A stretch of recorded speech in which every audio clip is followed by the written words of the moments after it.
I've got some setups and some smaller jobs to do.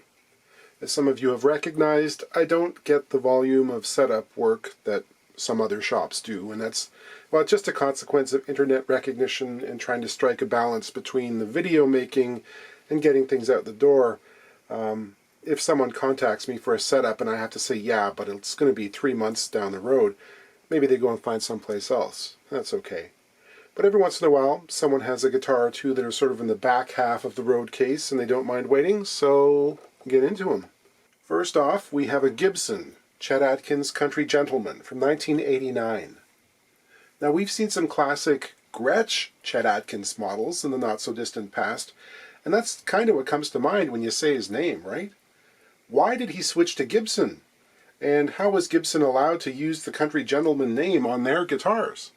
Well, simply put, in the early 1980s, Gretsch basically folded for a few years. They were owned at that point by Baldwin, which was a massive company with lots of divisions and a whole lot of debt that they kept trying to push from one division to the next, and eventually they were forced into bankruptcy.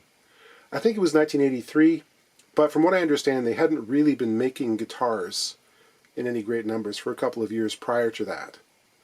There was some kind of structured settlement, and the Gretsch family managed to buy back their own name, and they went on to start building guitars again.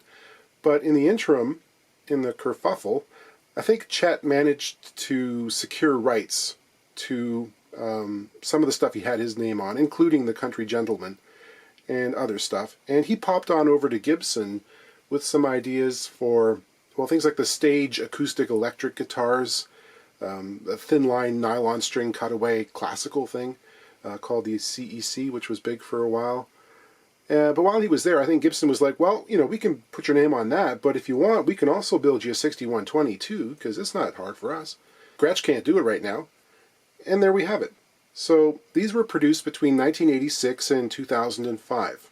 This is a big, big guitar. I really have a hard time getting it all in frame.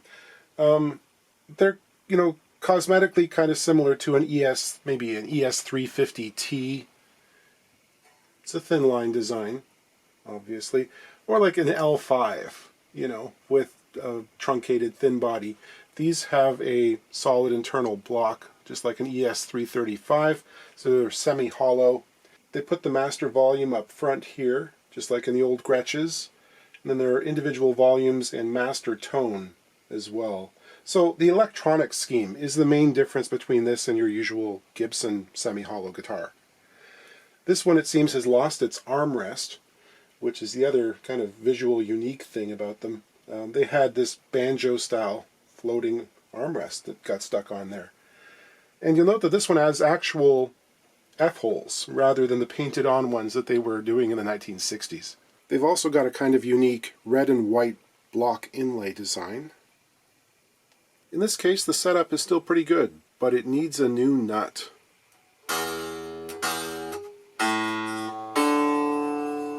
Lots of buzzes with open strings. Here we can open up the debate around Bigsby trem systems and things like nut and saddle material and shape. Everyone knows that you're supposed to immediately dispense with the stock bridge and put on a roller bridge when you've got a Bigsby, because the strings will saw through the standard saddles almost immediately. Except a lot of people don't. And it really depends on how often and how aggressive you are with the old wiggle stick, because this thing has been going for 35 years. And it's still, you know, the strings, they've worn in, but they're not uneven. The radius of the strings is still at about 12 inches. It works fine. There's life in it yet. Just so we're clear, on a roller bridge, each string is supported on a little wheel with an axle, with a groove in it that can spin slightly. They don't actually spin very much in use, but they do supply this kind of nice rounded profile that supports the string along a greater portion of its length as it, you know, slackens and then pulls up hard when the arm is depressed and then released. So in this case we have little wedgy triangles. There's less area supporting the string. It's being supported on a point rather than a radius. Some years ago this thing took a tumble, landed around the jack here, and some cracks opened up. And I think the body may have moved away from the side, so I got to check and make sure those are still kind of in position. cracks seem to be fully supported. Got my thin little palette knife here to see if there's any gap. And there's just sort of a superficial one. There's still glue in this crack. And I don't think those parts are going to come loose at all. It's going to be fine. So, is this the original nut or not? Looking at pictures of Chet playing in the late 80s when he was using one of these, they do appear to have bone nuts right from the factory. A little surprising. I'm not sure if this is the original or not. And the question is, do you use bone again, or do you use some other composite material, a Graph-Tech, Tusk, that kind of thing? I'm not sure it makes a whole lot of difference. Advertising copy aside, it's kind of personal preference. And again, this nut lasted long enough that the gentleman doesn't mind putting another bone nut on. So that's what he wants to use. That's what we're going to do. Oh yeah, I just got excited because I can put down my winder. I never see these. These are the integral winder pegs that Shaler made for Gibson for a short time in the first half of the 80s. They have their own little device that comes popping out. Isn't that cool? Almost forgot an important step here. Because I'm making a new nut, I'm going to want to be using these old strings during the fitting process. And kind of want to wedge those in place on this end so they don't fall out. Okay, there's some hazy stuff on the truss rod cover. And on there, I don't know, looks could be glue. See if we can polish some of that off later. Yeah, there's no finish on the side of the nuts, suggesting that this is not the original. A bit of a gap on that side too. Okay. There's a bunch of glue on the face of the fingerboard here. It's going to have to come off.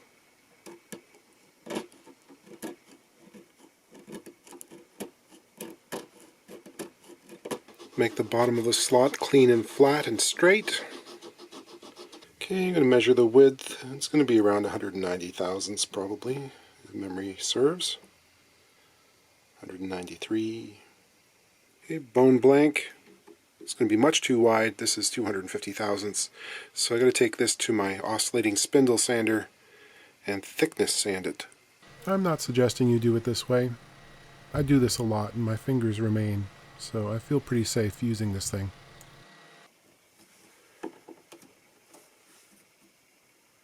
I'll scribe the dimensions.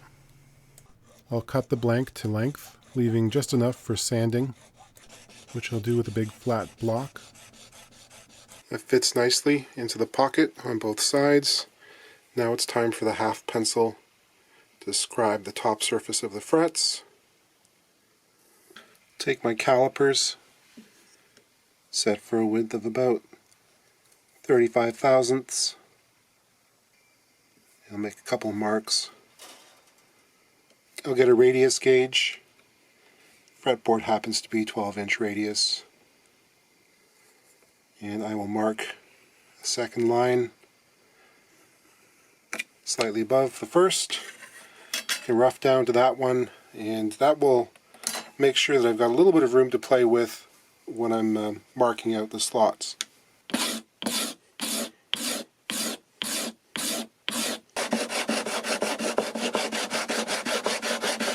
Here I'm marking out the string spacing. This player likes the 11 to 52s, which are medium top, heavy bottoms. So I have to keep that in mind. Good to have a set of string gauges to work to. I can be fairly aggressive as I'm just hogging away most of the material here. Okay, I'm going to put a little bit of super glue on the front edge of the fingerboard. Medium viscosity there. And tilt it down into place. Make sure that it's even with both sides and fully seated down in the slot. You could put some strings on there to hold it down, but I don't find it necessary.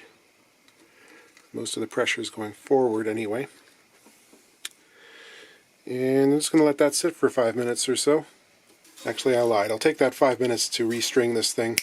And I don't actually use the little tuner things. I know the temptation is there, but I figure they're rare Okay, so you can see that this method of roughing down the top of the nut to just 35 thousandths above that line that I scribed means that there's not a whole lot left to take off at this point. Get the nut in there and, 6 or 7 passes with the file and we'll dial it in. So for the base E, I want to see 21 or 22 thousandths clearance between the top of the fret and the underside of the string with no capo on or anything. That gap there. So you can see there's a bit more to come down. Same with the inner strings. You can see I've got the surface of the headstock here protected with a piece of cardboard, so when I pull the strings off and over, they're not bearing against that hard edge there, possibly creating little divots in the lacquer. And when I'm filing these slots, it's not a straight line directly down to the headstock. It's almost like the we were talking about the roller bridges and how there's that radius on there which helps to support the string and keeps it from wearing in too quickly. So I definitely want the tallest or the highest part of the slot to be right at the front edge of the nut. That's important. You don't want it to dip down towards the front because you'll get weird buzzes. But having a slightly radiused character to the slot can help. Here's an illustration as to why we don't want to leave the nut slots too high. So if I play the open G string, this is prior to lowering the slot, G. If I play that G sharp though, this is with moderate pressure. It's way sharp. So we're physically bending the string sharp before it even touches the fret. So I want just enough clearance. Now we got G, G sharp.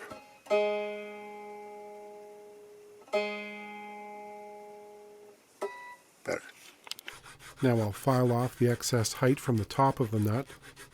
I want to ease any sharp corners. I'll sand up through the grits to 1200. And then up through the micro mesh grits so it takes on a nice sheen. This is a little round section rat tail jeweler's file, and I like to ease the transition into the slot at the back end of the nut with a little filing here.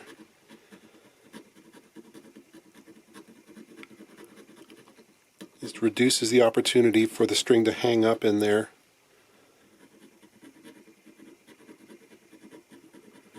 Now with a piece of folded 600 grit sandpaper, I'm just going to lightly polish the bottom of the slot and the side walls.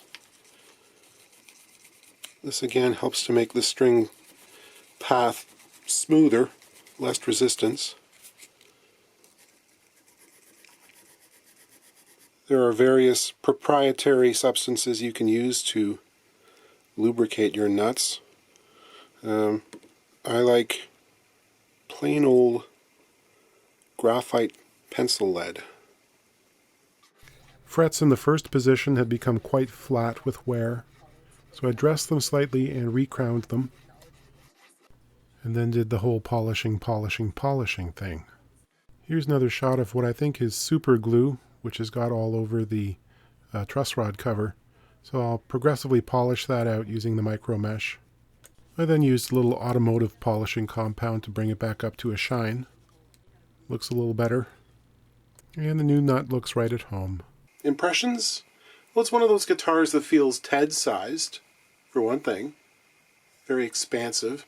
I'm not saying that those who are short of stature couldn't play it. Steve Marriott used to use a 335 on occasion. It's just, if you're going to play it while you're seated like Chet, you kind of need long arms. Gold hardware. Robert Frost tells us that nothing gold can stay. And it's true, especially when we're talking about plated guitar parts. We're lucky if we get 10 years before the gold starts to go away. I'm not sure what the bridge pickup has been switched to, but it seems like an adaptable sort of platform. A lot of artist endorsement models try and be really clever and customized to the point of not being good for much other than sort of tribute band work, you know what I mean? But this one seems like it's got a lot going for it. It's just a great guitar. Chicken head knob here is not original, but it's kind of cool. I like it. Up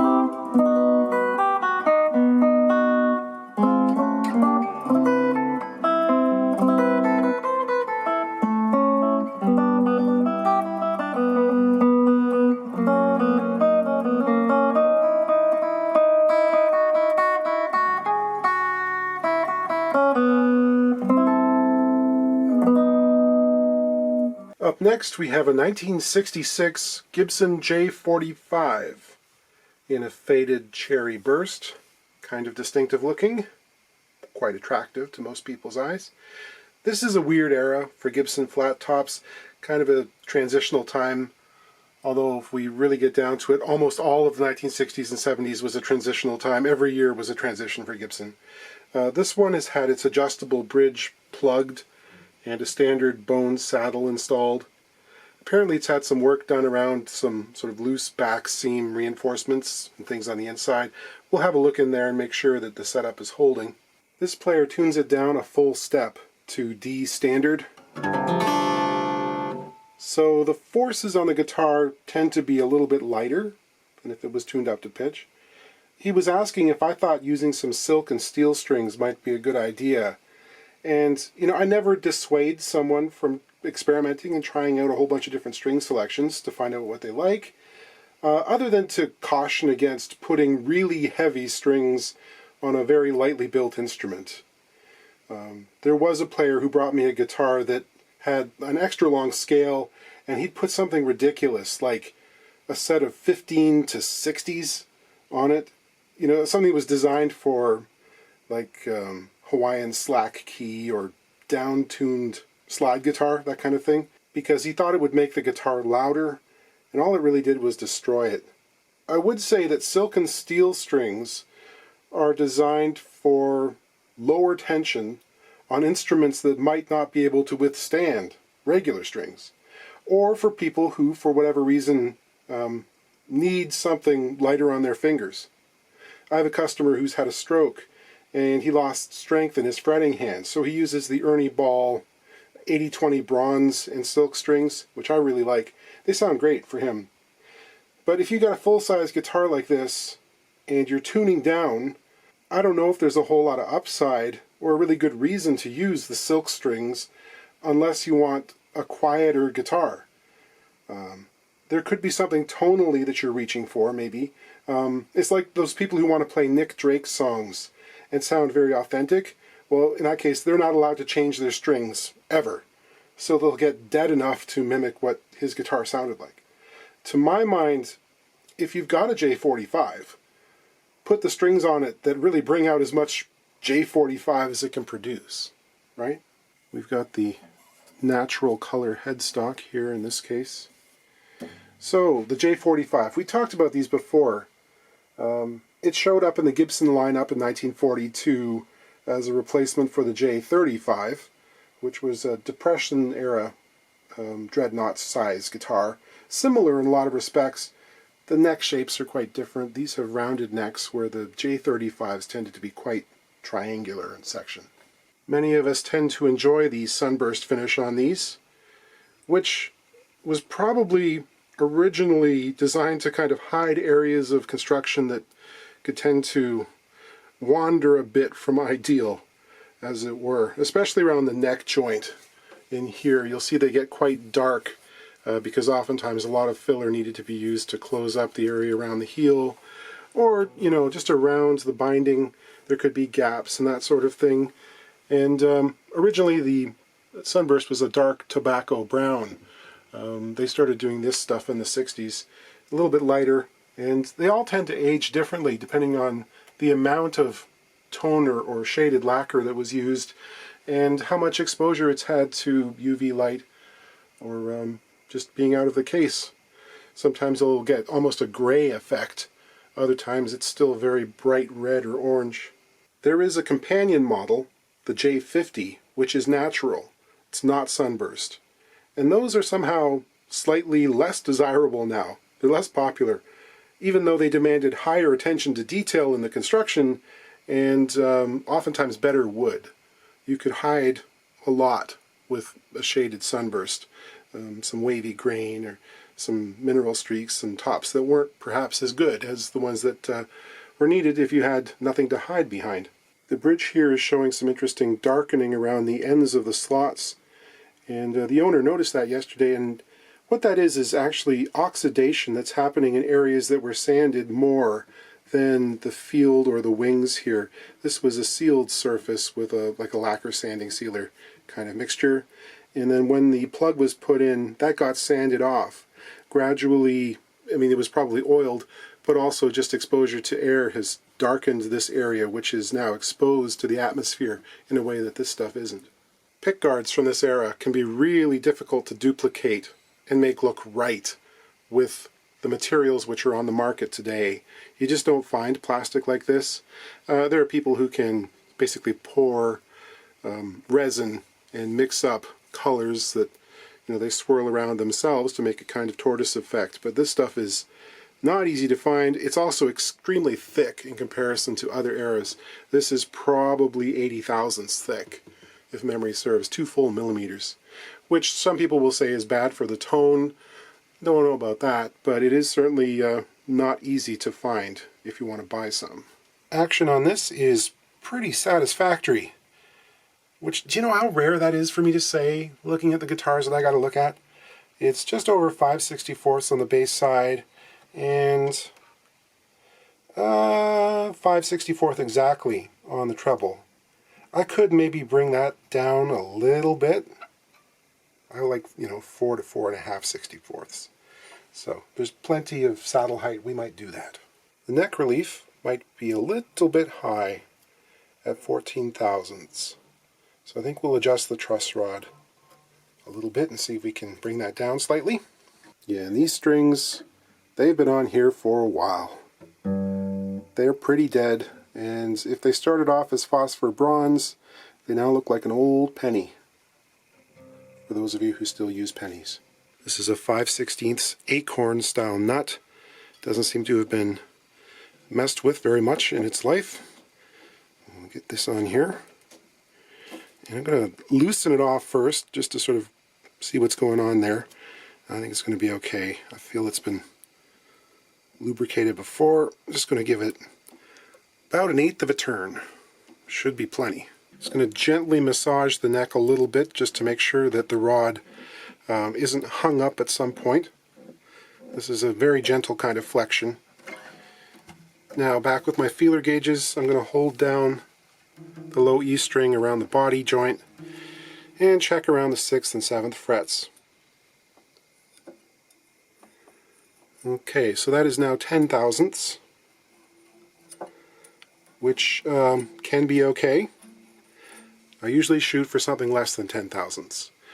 Originally, these things probably left the factory at around 6-7 thousandths of an inch relief, which is the distance between the underside of the string and the top of the fret when it's depressed at the 1st fret and around the body joint.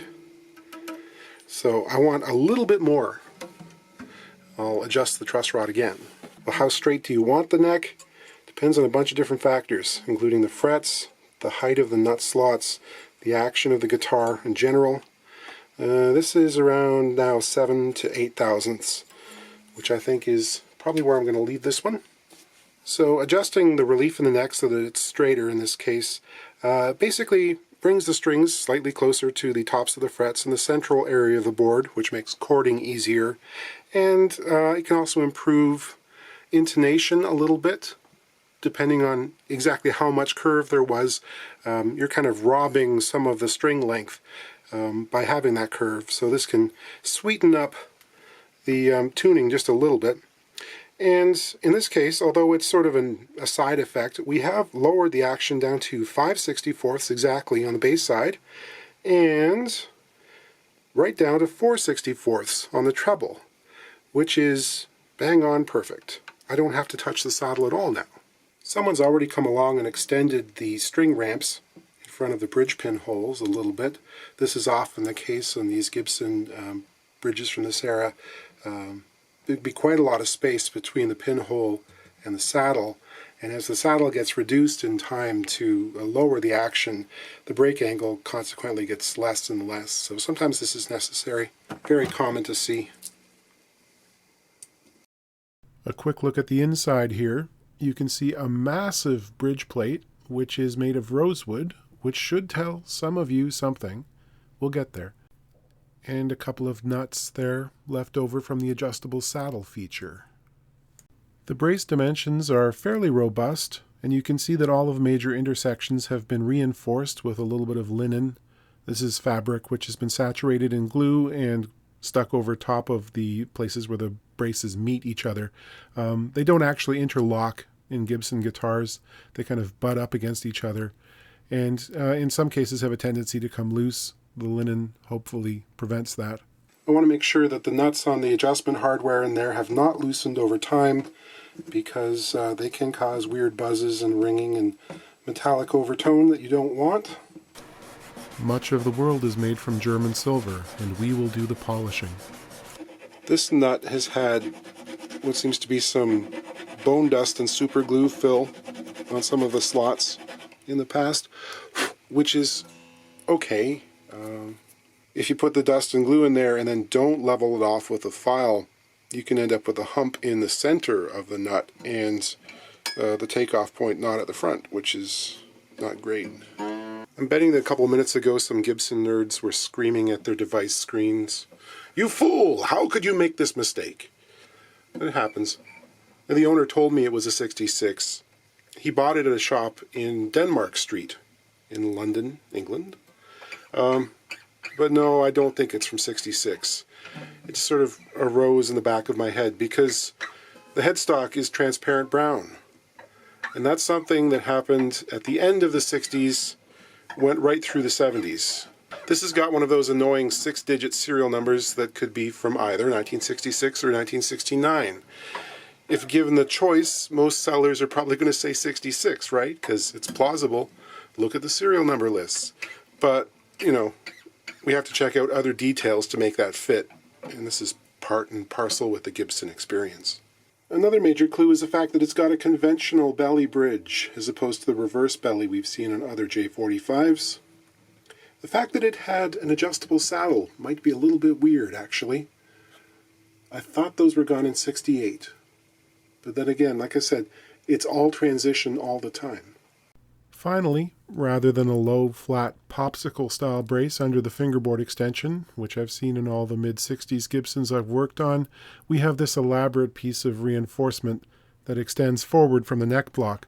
This is much more typical of late 60s, early 70s, Norlin-era engineering. But regardless, this is actually a very nice-sounding guitar and a joy to play, whatever year it was constructed.